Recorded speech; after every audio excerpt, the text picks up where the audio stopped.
I'm Steve Kohl. I'm Katie.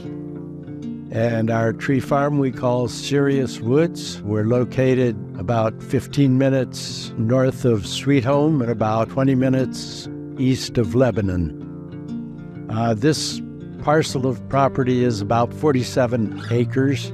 We bought it in 1991. We have the name Sirius Woods Forest because we have dogs normally.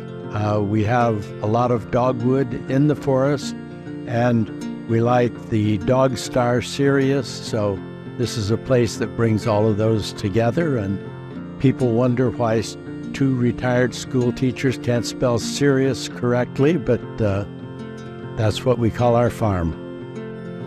In our management plan, the first objective that we list is wildlife habitat, and we consider ourselves part of the wildlife of this forest. We want to continue saving and growing the old growth.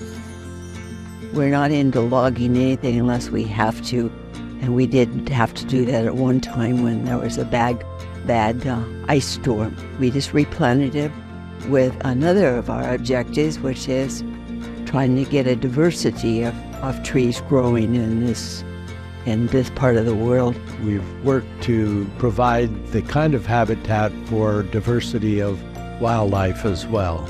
Well, we have some ponds on the property. We have two difficulties with those ponds. When they built the logging roads in here in the early part of the 20th century, they made roads across the front of those ponds, and some of those are leaking now, so we have that to deal with. And then we've had considerable amounts of silt that comes down, and some of them are turning from ponds into wetlands, and we have to decide if we're just going to let that happen or if we should try to keep the ponds dredged out and maintain them as ponds.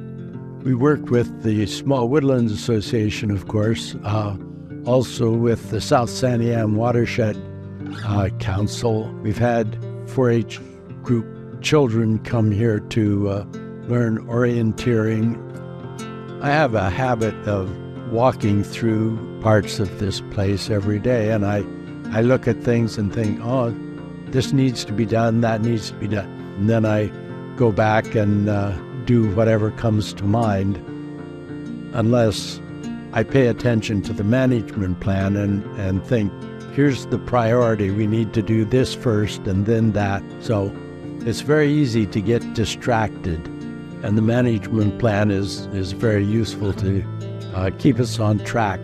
I realized that a lot of understory has grown up through our forest. In recent years, I've made an effort to do some fire mitigation by clearing out vine maple and hazel and some cascara and some of the brushy stuff. We do very little burning of slash or debris, but we have a large chipper, so we tend to chip most of our debris and then either blow it out into the forest or use it on our trails. Well, we've certainly had it as a playground for ourselves, and our grandchildren have been down here. We could do whatever they wanted to do, whether it was mountain biking on the trails or picking blackberries or sleeping out in the meadow. Or building their own little trail where they found a place through the woods. We love it. We love living in the woods. Well, this is just a very relaxing place to live. I just come out and sit in the woods like this is just a dream.